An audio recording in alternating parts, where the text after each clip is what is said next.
Hi, my people. Welcome back to Creative Weirdo. That feels so good to say. If you're new here, you actually came at a good time because I just rebranded this entire podcast.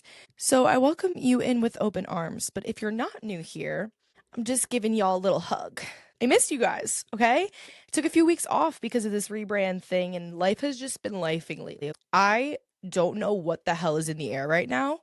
But as I'm recording this, it's nearing the end of February, and holy shit, February felt like an entire year, okay? I don't know what was in the air. I don't know if y'all can resonate with that or what, but I just feel like my life has been kind of turning on its head this month.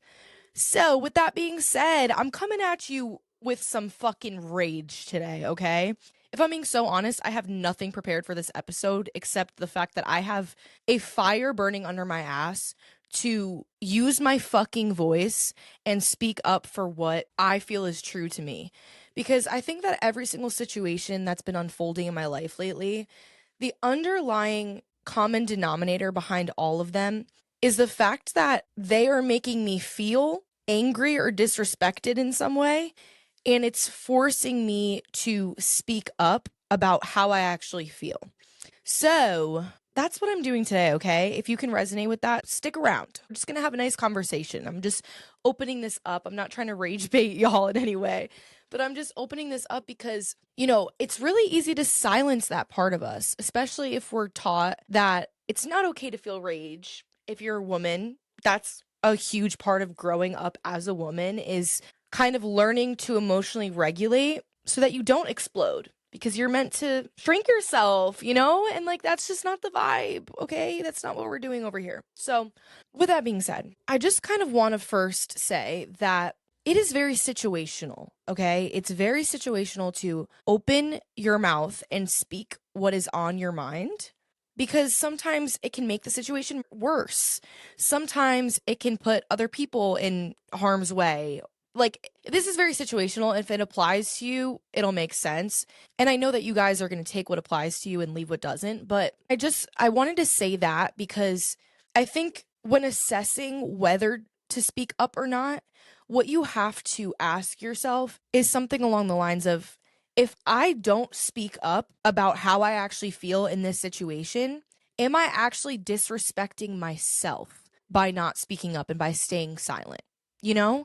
Like sometimes the situation itself is so shitty in its nature that you can't necessarily change it, but all you do have to show some respect towards yourself because maybe the situation itself or the people involved are already disrespecting you in order to not completely crumble under all of the pressure and crumble under all of the weight is to do what you can in the situation, okay? And I feel like that's where we get lost is the fact that sometimes these situations feel so out of our control, okay? So we try to control the situation and we know that sometimes saying something is not necessarily going to control the situation or change it, so to speak, because sometimes the situation is just someone else being a shitty person towards you. Me throwing shade right now. Sometimes people are just shitty fucking people, okay? And you can't just change who they are the second that you say something, the second that you shed light on the shitty parts of them. Like that's people who are shitty people, when you bring that to their attention in the way that it's affecting you, they're probably not going to be the most reciprocal people. Like they're not going to take what you're saying and internalize it and be like, yeah, you know what? I am being really shitty to my friends right now. They're going to take it as an attack, okay? And you know what? That's what brings me here today because I'm so sick of making excuses for people. At the end of the day, I feel like you have to put that to the side sometimes and realize that however this person is going to react to the way that they are treating you, to the way that they make you feel, okay? That is not your issue. That is not your problem. It doesn't fucking matter at the end of the day. The only thing that really matters is you saying what's on your mind. So this whole episode is just going to be about speaking what's on your mind, okay? Because I feel like we get so caught up in like, what's the best way that I can deliver this so that I'm not attacking them, so that they're more open to understanding where I'm coming from. That's a big part of it. We want people to understand us. And sometimes the reason why we feel so disrespected by people is because we feel like they don't understand us and they don't actually know us. And they don't even want to understand us based on their actions. Maybe they're not even taking the initiative to ask you questions about yourself or about the things that matter to you. But at the end of the day, there is no best possible way of addressing a situation sometimes. There's trade-offs, there's caveats to every single way you can address a situation. As long as your intentions are pure behind it and you deliver it in the most loving way possible, I guess, if the underlying intention behind it is that, you're disrespecting yourself by not speaking up and you need to fucking say what's on your mind, then say what's on your mind. I was going to say, like, maybe trying to address it in the calmest way possible is best. But to be honest, like, if there's been shit piling up for so long, there is a little bit of rage and resentment probably tied to it as well. And obviously, you don't want to lead with that when you first open up the conversation. But if that comes in, I really don't think that's a bad thing, because I think that being angry about something or feeling rage towards something just means that you're passionate about it. It means that you care about it. And that is also something that can fall under the umbrella of love, okay? Because like love and rage can be two existing emotions in your body. I know love is not necessarily an emotion, but you know what I mean. Those are two things that can coexist. And that's what makes it feel so turbulent sometimes, because you are trying to almost silence the rage inside of you by letting the love shine through, because maybe that's who you are as a person, is you just are so loving and you're so understanding, and you're always meeting people with that deep intellect that you have in you, where you are trying to understand where they are and make sense of that. But what you fail to realize sometimes is that you're always making excuses for other people. And that's kind of what brought me here today, because I am so fucking tired of making excuses for other people, okay? I'm tired of looking at their entire life before the situation that's surfacing right now and telling myself, oh, but their parents weren't the best growing up. So, maybe they're just acting this way because they miss home right now, or blah, blah, blah, blah, blah. And it's like, you could find a million excuses. You really can. And when you're trying to give people the benefit of the doubt, you can also start to make up excuses in your brain. You can start to attribute certain traumas or experiences that they might have never actually been through to these people, to give them the benefit of the doubt, because that's just who you are as a person. You always want to assume that people's intentions behind what they're doing are pure. But sometimes people don't have pure intentions just because you do, okay? And it's worth addressing that sometimes, because if their intentions are not pure behind what they're doing, that might not be someone that resonates with you deeply. That might not be someone whose character resonates with yours as authentically and meaningfully as you maybe thought it did, okay? And character is something that you can't change overnight. Your character, your personality, the way that you show up, the person that you are, those are not things that you can just expect people to change just because you addressed it. But that doesn't mean that it's not worth shedding light on those parts of them. Why are we excusing that behavior with the underlying thought of, oh, that's just who they are. That's just who Brad is. It doesn't matter that I feel so shitty every single time I hang out with him, because that's just who he is. Okay, but why are you accepting that? Why are you accepting that behavior, And I think it gets wishy-washy, and sometimes our excuses are less about who they are and the underlying kind of traumas and things that we associate with them or know about them. And it actually is more about the situation itself. So we might have known this person for years. Maybe this is a person we've known since we were 2 years old, right? So we kind of use how long we've known this person as an excuse to why they deserve a place in our life. And I think that's something that's really important to address here. You have to understand that not everyone deserves access to you, but that also goes along. I know I'm going like back and forth today because every single situation that I bring up or every emotion that you feel, it's kind of like this problem of dichotomy where there's this emotion, but there's also an opposing one. And that can make it really hard to even hear out our own voice sometimes, right? But tailing off what I was saying about people having access to you, I feel like that connects really deeply with what I mentioned earlier with the fact that we sometimes feel like people don't understand us. And sometimes when that feeling is brought to the surface, that can be the driving force of why we feel the need to use our voice, right? Because when people don't understand us and when people don't show us that they want to understand us, that's when it starts to feel kind of disrespectful, okay?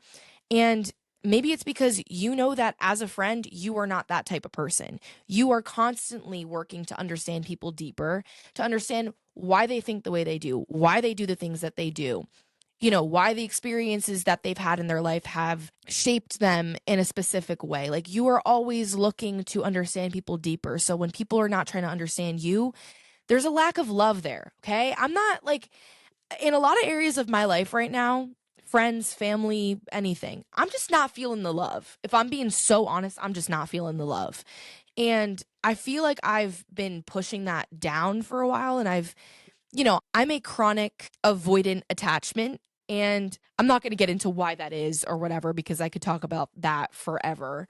But, I see that as a flaw in myself. I really do. And it's something that it makes me feel like a bad friend sometimes. It makes me feel like it's a block between who I want to be ultimately and who I want to be showing up for others.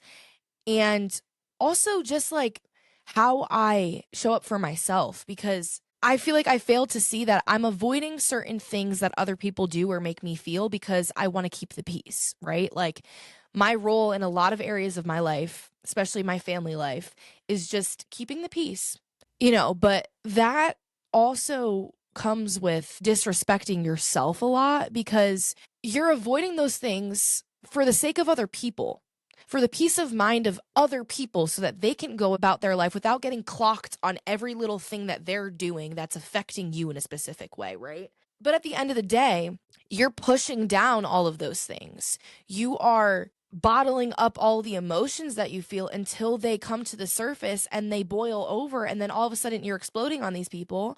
And now you look like the villain in their story because maybe you're coming at them with some fire.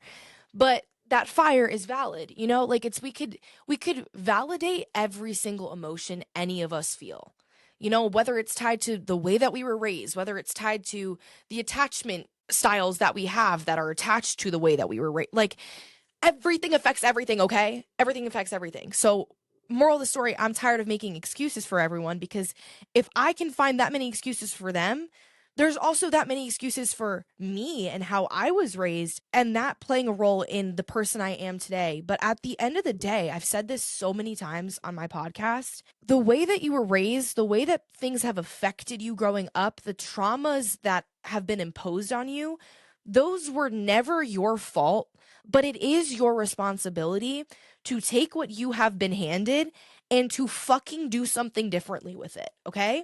Like, if you have gone through the worst of the worst that you could possibly think of in life, and you're a shitty person because of it, the fact that you've been through shitty things does not excuse your behavior for being shitty towards other people, because other people didn't do shit to you, okay?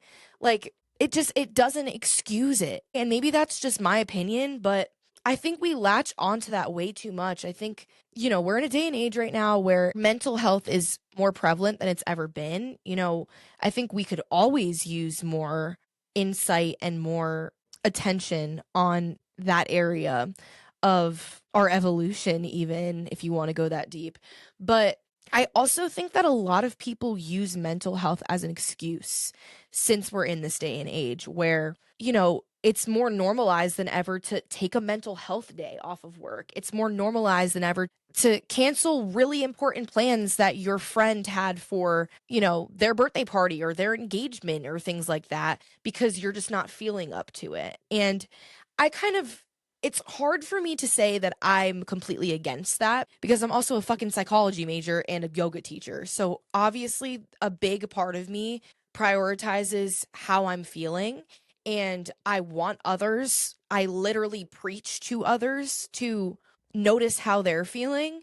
But we might have taken it a step too far, right? Because what I'm preaching when I'm up teaching a yoga class is for my students to bring your awareness to how you're feeling in your body, right? I'm not telling them to bring their awareness to how they feel in their body and then to not do that pose because it might feel a little tense in their body, you know? Because sometimes doing that pose while noticing that you feel some sort of tightness in your hamstrings is actually going to help relieve some tension in your hamstrings, you know? So it's like sometimes you do still have to show up and do those things, but you can also do them while listening to your body. So if your friend has an engagement party and you just happen to have a cold that day and maybe, you know, you're just feeling down in the dumps, like life is just doing its thing and you just the last thing you want to do right now is go to engagement party, but you said yes to this months ago and it's your friend. Like this is a really special thing to them, so it should be special to you as well, you know? That's another thing I want to get into today is just caring about things because the people that you love care about them. So, just putting a little pin in that and coming back to it. But going back to this situation, you have a few options here. Like you have free will, okay? If you really don't want to go to that party, technically you don't have to go, right? And you know, it tells this line of like, oh, am I just doing it for other people? Am I just doing it so that people are not mad at me? Is that just people pleasing? You know, like we can go back and forth all day long. Okay. But at the end of the day, I think we're just kind of losing the plot a little bit when we go so back and forth because the overarching idea here is that your friend has something really huge for them happening in their life and they want you to be a part of it, which is why they invited you. So you not going is almost disrespectful towards them because it sends a message to them that you don't care about it, you know? And I know this is a gray area. I get it. We can go back and forth day in and day out. You can validate this and invalidate this day in and day out.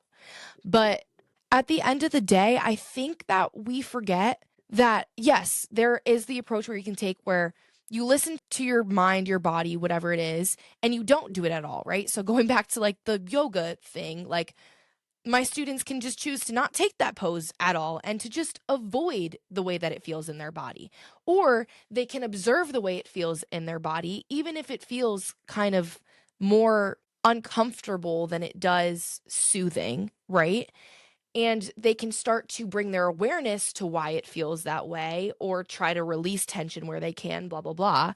And then that third caveat that we kind of forget to realize sometimes is that the two that I just mentioned can coexist, okay? I know the first one's kind of extreme. It's like not doing it at all, but you can still involve yourself in that thing. You can still go to that engagement party and leave early or, you know, prepare for it as best as you can so that you feel as best as you like. You can't just avoid everything in life, okay? I think that sometimes my avoidant attachment styles also coincide with my all or nothing and black and white mindset sometimes because I'm also a huge victim of that. And for that reason, sometimes I feel when I'm under the weather and I'm not really wanting to show up to something, I feel like, well, maybe it's best for me to not go then because I'm not going to show up 100% as my best self and give and put my best foot forward. So I might as well not go at all. But at the end of the day, the notion of going is what is showing your friend how much you care about them. The notion of going and showing up and doing it anyways not only proves to other people that you care about them, but it also has the power to feel empowering to you in some ways because you're putting your ego to the side a little bit. You're kind of noticing that the second that you tap in and bring that awareness, you have decisions to make and you have the autonomy over your decisions to choose whatever direction feels best to you. And that in itself is your control over the situation. Okay. Like if the situation is going to happen anyways, if that engagement party is going to happen regardless if you're there or not, and then you're left with emotions whether you go or whether you don't go, then you can't change the situation. That party's still going to happen, but changing the way that you look at the situation has the ability to change the situation. So instead of looking at that engagement party as daunting, you can look at it as an opportunity for you to connect with a friend or to see old friends that you haven't seen in a while, or an excuse for you to dress up in a pretty dress. Like, you could go down the line and think positively forever. You can really go there if you want to. If creating those lists of areas of optimism actually helps you change your perspective, then make those lists. Like, do what works for you. Because I think another thing I've really noticed about myself is that awareness and deep understanding, deep intellect of oneself can actually sometimes harm you way more than it can help you when it's not paired with action. Okay? Because if we're bringing our awareness to things, for example, I always say that the only way to quote unquote cure anxiety is with action, right? So if you wake up feeling really anxious one day, and maybe you even understand why you're anxious, maybe it's because you have a test later, maybe it's because, you went to sleep in an argument with someone the night before, and you wake up, kind of carrying that energy into your new day. Not only do you have autonomy over your life where you can, like I said before, change the situation by changing how you look at it, but sometimes that is a lot harder to do and it's a lot easier said than done. And our choice might be something more tangible, right? Something that we can actually do rather than just telling ourselves how to think about something. Maybe the way that we think about it also kind of coincides with the way we're approaching it, right? So, you wake up super anxious one day, and now you have the option to either sit and sulk in that anxiety all day so that it actually overcomes you, and you've kind of already decided for yourself how you want to feel today, or you can go to the gym because that helps you release things. You can talk to a friend if that's a way of you coming to understand why you feel things better and releasing things and feeling support. Like, if you're at a point where you are highly self-aware enough to understand your emotions, then you also probably know your coping mechanisms. You know what makes you feel better, And just bringing your awareness sometimes to the situation at stake or the reason why you feel a certain way is not enough to actually change that situation. And not only that, I just want to mention also, you don't always have to be thinking about how can I change the situation at stake. Sometimes it's more about, okay, why do I feel the need to change this situation? Why do I feel so disrespected in this current friendship? Why do I feel so misunderstood? Is it because of me? Is it because I don't share enough? Or is it because other people don't ask me questions about myself? So now you're understanding yourself deeper in the way of, oh, so I don't openly say things about myself unless people ask me questions about it because I need to feel wanted in order to open up to people and be vulnerable to people. Like, you could just keep going deeper and deeper and deeper.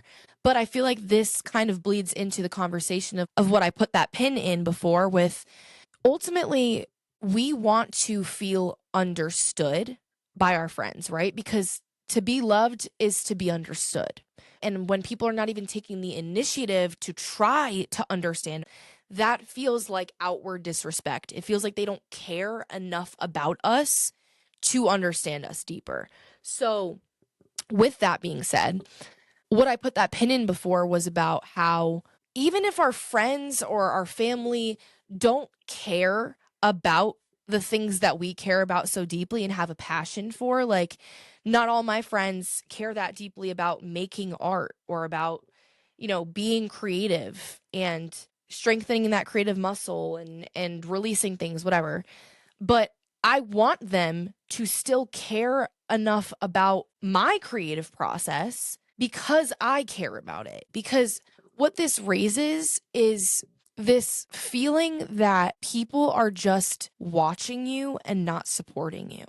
And I know that that might not resonate with everyone. It probably resonates more with the people who are maybe doing things more openly with more eyes on them, like you post things publicly, or you're just more public about your day-to-day life.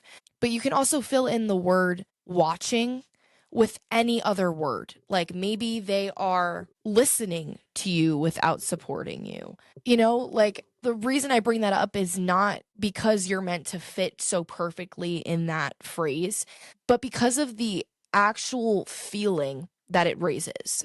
Because when we feel like we're not being fully supported in the things that we do, and that people don't care enough to care about the things that we do because of the sentiment that we care about them, it raises this feeling of being discarded, of being disrespected, of being an afterthought, and ultimately feeling judged. Okay, because if people are not supporting us in what we're doing and they don't care about the things that we care about simply because we care about them, then it raises this feeling of, okay, well, are you just judging my every move then? Because you don't even know how deeply I care about it because you don't ask me about it. So are you just filling in the blanks of what you know with your own perception of who I am in your own head and your own perception of why I'm doing these things? And then we start to think too much about how other people view us and what people might think about us if we do certain things and blah, blah, blah, blah, blah.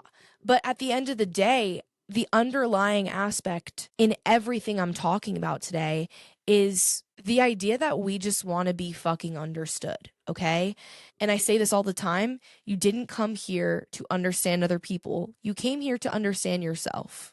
But that does not give you an excuse to not want to understand other people. Because when you try to understand other people, not only is that you loving other people and showing other people that you love them, but it also helps you understand yourself. So as I start to close out this conversation, I just want you guys to feel empowered after listening to this to speak what's on your mind. I just think I'm at a point in my life where I'm so tired of just shoving things down and running away from myself in the process of that, because I'm not saying how I truly feel, and, I'm making those excuses for others and all those things. But at the end of the day, it's like, okay, but how many excuses are other people really making for me? Because if I'm showing up here and I know and I'm confident in my ability to be a good friend, I'm confident in the love that I'm showing to other people, then obviously that doesn't invalidate how they might feel on the other end of the stick. But why am I grasping at straws? Why am I grasping at the little bits of love that they show me? Because then we tend to make their very small sentiments toward us feel much bigger than they actually are. We give bigger meaning to the smaller sentiments, and we hold on to those little bits and pieces, those little breadcrumbs that they give us. And this doesn't just show up in our friendships, but this shows up a lot in our romantic relationships too. And this is why some of us are so susceptible to being love bombed sometimes, because we'll take those fucking breadcrumbs and we'll forget the fact that we have standards. If we have standards romantically, we also have standards in friendships, okay? So why are we allowing ourselves to just accept the bare minimum when we know that we have so much more to offer? We know that we are a loving person. So why are we accepting anything below that loving standard that we give out to the world? Like, there's also something to be said about how having standards sometimes can be grouped with the phrase high standards. And I honestly feel like that has kind of a negative connotation to it, because it makes it seem like the word high is almost correlated with unrealistic. And it's actually kind of funny to me in some ways. It's not funny, but it is. Our high standards that we have are just bare minimum sometimes.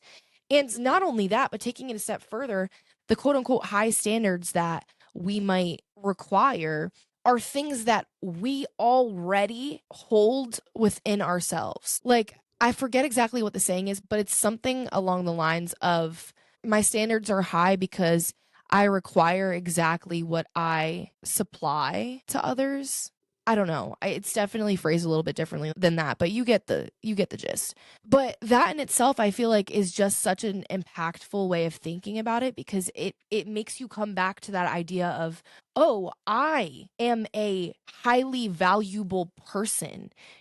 I am so inherently worthy of the love that I'm craving that I'm not getting right now from other people, because I have that inside of me. And that's why I feel like I'm getting the short end of the stick right now. That's why I feel disrespected by these people in my life. It's because they're not meeting me even on my baseline right now, let alone going the extra mile for me. They're not even meeting me where I am right now. And that's the thing. When you are always meeting them where they are, but they're not meeting you where you are, you're almost allowing them to pull you down with them and kind of succumb to where they are. You're always meeting them where they are. You're always doing things on their time when they want to do it, whatever. But they're never rising to the occasion for you. So you're outwardly disrespecting yourself by always showing up for them, you know? Deep breaths, my loves, because I know this is a really emotionally turbulent conversation that we're having today. And I know this bleeds into so many areas of life. Like, I'm sitting here and, all this energy that I'm coming at you with is stored from not only my friendships, but also my family life. And, sometimes that cuts even deeper, but also at the same time, I've started to realize that since I grew up with a very chaotic and dysfunctional family life, I put a lot of energy into my friendships. And not only that, but I also feel like I have a lot of standards for my friendships, because in a way, I sort of feel like my friendships are the only area in which I actually have control over the people in my life, because, I can't change my parents and the way that they are and things like that. But with my friends, it's like I can choose to be friends with someone. I can choose to leave that friendship in the past and move on from it. Like, you know what I mean? It's obviously everything's easier said than done. But at the end of the day, it's like, of course, it's not your friend's responsibility to like heal any of your wounds from your past, with your family or the way that you were raised or anything like that. But also, when your friends kind of know you enough to understand, like, you don't have the best relationship with your family and you have been through a lot and all those things, they should want to be a source of the love that you always deserved and were not granted by your family and by your parents or whoever it might have been. You know what I mean? Like, I don't mean that in a way of like putting responsibility on your friends to show up as a mother or fatherly figure in your life in any sort of way. But I do think that your friends should want to be a vessel of love for you in your life, and that's why it hurts even more when they understand that you've been through a lot of shit in your life and you have been treated poorly for most of your life before they came into the picture. And they still kind of outwardly disrespect you by not caring enough to understand you deeper and to support you in the areas in which you're in right now. I don't know. Does that make sense? Today's episode was just me opening the conversation, okay? Like, obviously, we could talk about the things that I brought up today for hours, but I really just wanted to shed light to this, almost the surface in a way. I just wanted to open up this conversation. If you're someone who's kind of going through the motions right now, where you're feeling called to stand up for yourself and you're feeling called to speak what's on your mind, even if your voice shakes, even if you don't know the best way to do that, quote unquote, best way to do that, because that doesn't really exist, or you're scared of, hurting other people's feelings or ruffling some feathers in the process. Like, ask yourself the question, are you disrespecting yourself more by not using your voice? Are you causing more harm than good by not speaking up? Because sometimes we also tail the line. And, from my own personal experience right now, this is coming from a place of my relationship with my parents. And, I feel like as an adult, I'm constantly towing this line of, okay, well, I want to speak what's on my mind right now.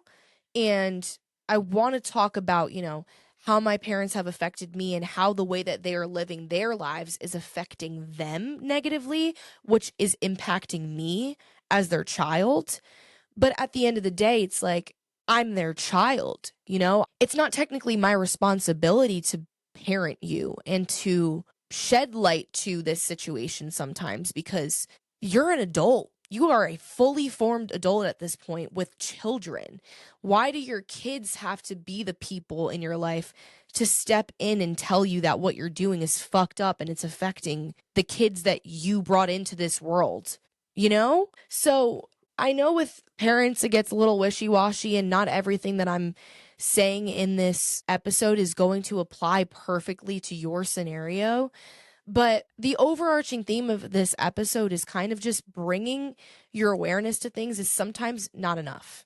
And it's going to bite you in the ass when you are such a hyper-aware person of other people because of how self-aware you are, that you start to attribute the benefit of the doubt kind of tactic to them. And in turn, it hurts you because you learn to kind of silence yourself.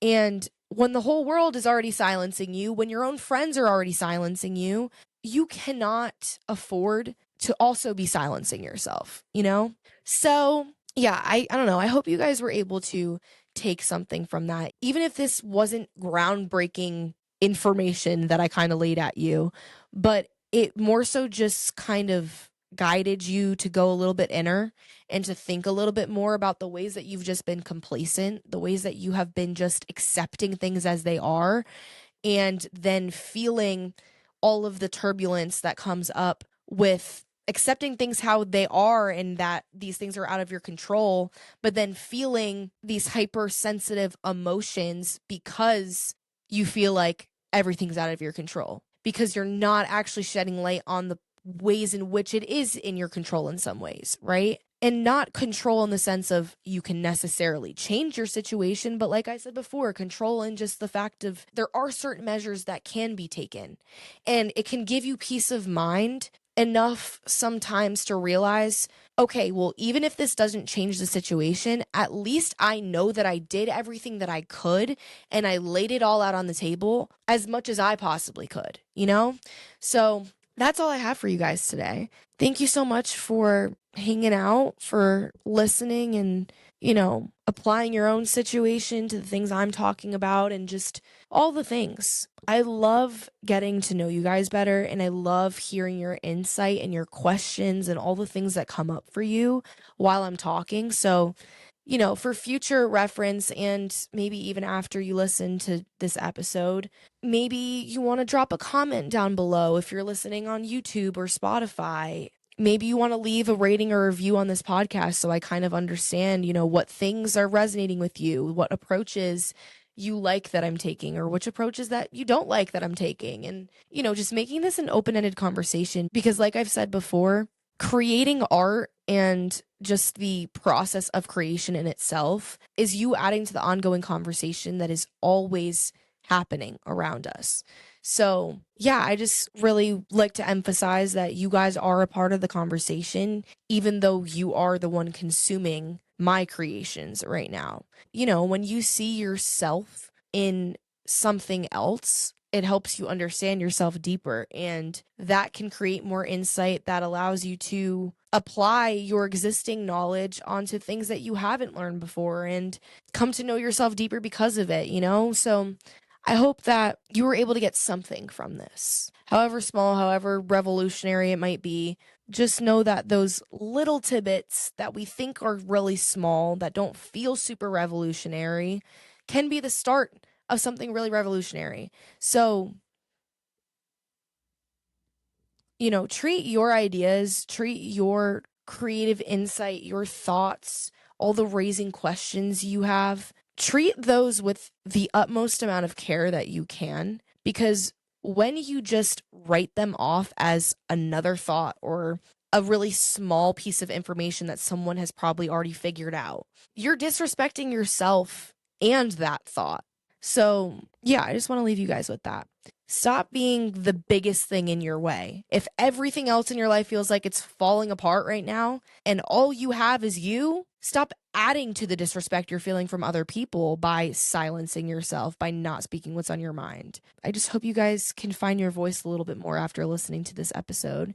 And feel free to DM me or reach out to me in any way that I mentioned before if you want to talk about this a little more personally, okay? Because I love to talk to you guys. And all of my socials will be linked in the show notes below, so feel free to check that out. But yeah, I'll see you guys in the next episode. I'm just sending all the love your way, okay? Because we might be needing it right now if you're resonating with this episode, okay? Just sending you love. We got this. March is going to be our month, okay? 2026 is going to be our year. Okay, love you. Bye.